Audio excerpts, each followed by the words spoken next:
मुद्दे कुछ सुलझे या कुछ उलझे, एक विश्लेषण। समस्याएं हर जगह है, मगर खोजना है उनका हल। क्या सही संचार और निर्णय से जटिल मुद्दे हल हो सकते हैं? देखिए कैसे छोटे कदम बड़े नए बदलाव ला सकते हैं। मुद्दे को समझें, समाधान अपनाएं। तो क्या आप तैयार हैं सही निर्णय लेने के लिए?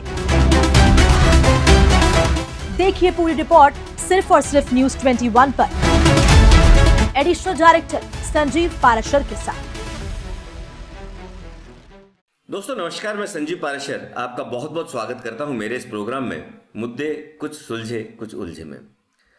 आज देश में कार्यपालिका, न्यायपालिका और व्यवस्थापिका तीन बड़े पिलर हैं और इन्हीं के द्वारा देश गवर्न किया जाता है, देश चलाया जाता है। समय समय पर जब कभी भी देश में किसी चीज़ को लेकर के विवाद होता है तो जो न्यायपालिका है अपना इंटरवेंशन करती है और एक इस तरह का सॉल्यूशन देती है जो सबको मान्य होता है, और इसीलिए आज देश की न्यायपालिका पर सब लोगों का विश्वास है। एक इसी तरह का जो न्यायपालिका ने कल एक जो PIL है उसको एक्सेप्ट किया है, जिससे आने वाले समय में हो सकता है कि देश में कुछ ऐसा परिवर्तन हो जिसका आम लोग चाहते हैं। दोस्तों मैं बात कर रहा हूं 2016 में अश्विनी उपाध्याय जी ने एक PIL दाखिल की। उन्होंने कहा कि अगर कोई सरकारी नौकर न्यायपालिका द्वारा दोषी ठहराया जाता है तो आजीवन वो सेवा करने के काबिल नहीं रहता, सरकारी सेवा करने के काबिल नहीं रहता, और उसके बाकी के बेनिफिट वगैरह भी जो है वो सरकार रोक सकती है। लेकिन यहाँ पर जो कानून बनाते हैं, जो इस कानून के रखवाले हैं, उनके केस में थोड़ा फर्क है। जैसे अगर कोई नेता 2 साल का उसको जो है वो दोष मिलता है, न्यायपालिका उसको 2 साल की सजा सुनाती है और उसके बाद अगर वो 6 साल के बाद में राजनीतिक में आना चाहे तो वो फ्री है।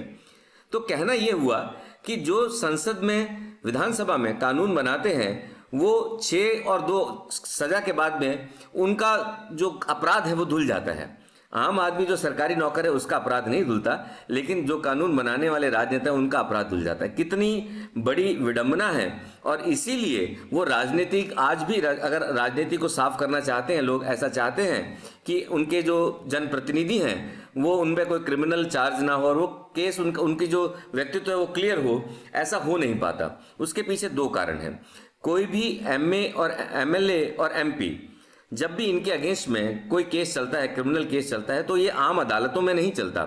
इनकी MLA MP की स्पेशल कोर्ट्स होती हैं। और आपकी जानकारी के लिए मैं बता दूं, पूरे हिंदुस्तान में 11 स्टेट्स में 12 ही कोर्ट बन पाई हैं। आप ये देखिए कि कितना 2017 में जब ये डिसीजन लिया गया कि कोर्ट्स और बनाइए, लेकिन इसकी प्रगति को देखिए कि कितनी धीरे प्रगति है कि हमारे संसद जो हमें कानून बनाते हैं वो अगर क्रिमिनल है तो उनके केसेस की सुनवाई का ये आलम है कि सिर्फ अभी हिंदुस्तान में 12 कोर्ट हैं, जिसमें दिल्ली में 2 कोर्ट हैं, बाकी 11 स्टेट में 11 हैं।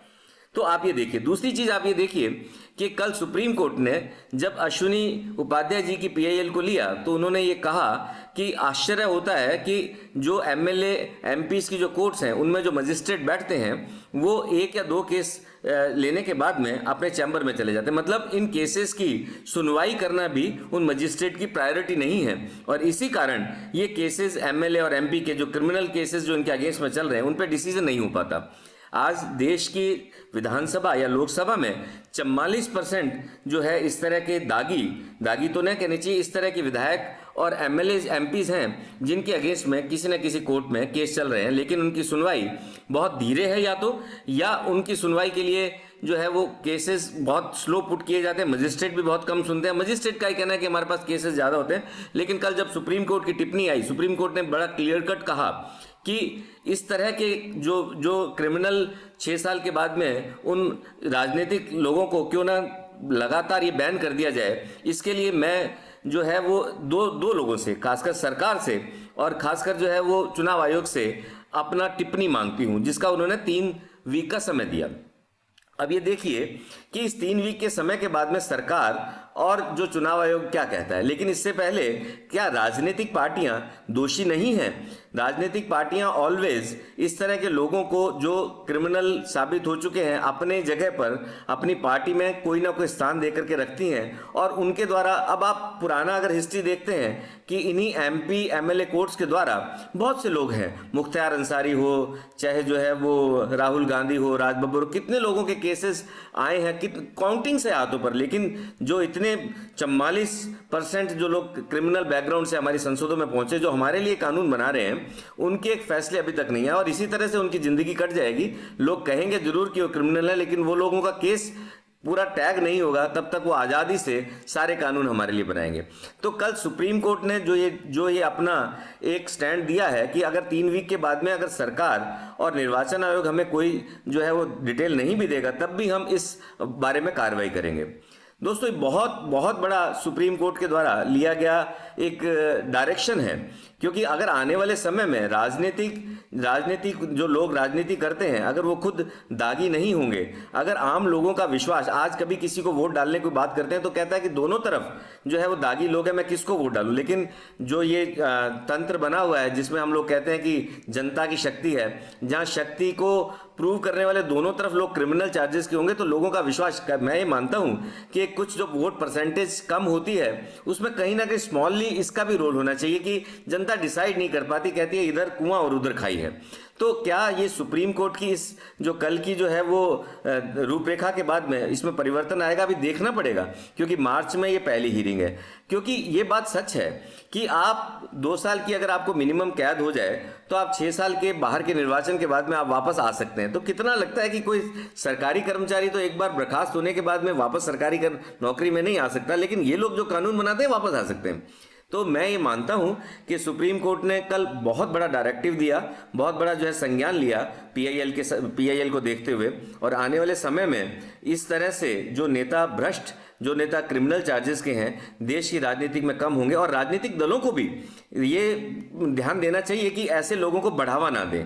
क्योंकि आप देखिए रामभूषण सिंह जी थे जो कुश्ती संघ के अध्यक्ष, वो खुद उन्होंने टीवी चैनल पे एक इंटरव्यू दे करके कहा था कि मेरे से एक मर्डर हो गया। ऐसे बहुत सी घटनाएं हैं जहां पर क्रिमिनल चार्जेस उनके अगेंस्ट में हुए, उन्होंने कैद काटी और वो वापस पॉलिटिक्स में आ गए। तो लोग जो है ऐसे लोगों का महिमा मंडन भी बहुत करते हैं, और चुनाव में जिस तरह की धांधलियां, जिस तरह से जो है बाहुबलीवाद चलता है, ये सब अगर सुप्रीम कोर्ट अपने इस फैसले से जो आने वाले समय में आपको पता लगेगा, अभी तो मैं नहीं कहता कि सुप्रीम कोर्ट डायरेक्शन किस तरफ जाएगी, लेकिन अगर इस तरह से ये फैसला लेता है कि राजनीति को साफ करने की दिशा में उसका एक और कदम होता है, तो डेफिनेटली ये पहल सुप्रीम कोर्ट की बहुत ही साधुवाद योग्य होगी। तो ये एक मुद्दा है दोस्तों, क्योंकि इससे पहले भी चुनाव में बहुत से मुद्दे आए। देखो, आपको एक छोटी सी बात और मैं एग्जांपल के तौर पर डिसाइड करता हूं कि अभी भी हिंदुस्तान में कोई भी सांसद जो है 2 जगह से खड़ा हो सकता है। जैसे अभी एग्जांपल लीजिए कि एक आदमी 2 जगह से खड़ा है, और दूसरी जगह से भी जीतने के बाद में अगर वहां बाई इलेक्शन होता है, तो उस बाई इलेक्शन का करोड़ों रुपए का खर्च कौन वहन करता है। तो ये एक ये मुद्दा है दोस्तों कि बाई इलेक्शन, आज से पहले अगर आपको याद होगा तो देवीलाल जी एक ऐसे बंदे थे जो 3 जगह से खड़े हुए थे, लेकिन उसके बाद में 96 के बाद में ये डिसीजन लिया गया चुनाव आयोग के द्वारा कि 2 जगह से आदमी चुनाव लड़ सकता है। तो ये 2 जगह 3 जगह, क्या आपकी जो 1 नंबर की आपकी जो है जो इनकम टैक्स है या आपकी जो टैक्स पेयर का जो पैसा है, क्या इस तरह से एक जगह सीट छोड़ करके एक जगह पे वापस चुनाव लड़ना, आपको नहीं लगता कि इसके बारे में भी कुछ ना कुछ चीजें सुप्रीम कोर्ट को, अब डायरेक्टली हर जगह पे न्यायपालिका, कार्यपालिका और जो है वो व्यवस्थापिका ही रहते, तो अगर ये डिसीजन लेंगे तो इस तरह से जो देश के टैक्स पेयर का पैसा है वो भी बचाओ। तो ऐसी बहुत सी बातें हैं, आप सब लोगों को मुद्दा तो लगेंगी। तो मेरा इस अंक में सिर्फ यही था कि मुद्दे कुछ सुलझे कुछ उलझे। थैंक यू वेरी मच दोस्तों, थैंक यू वेरी मच।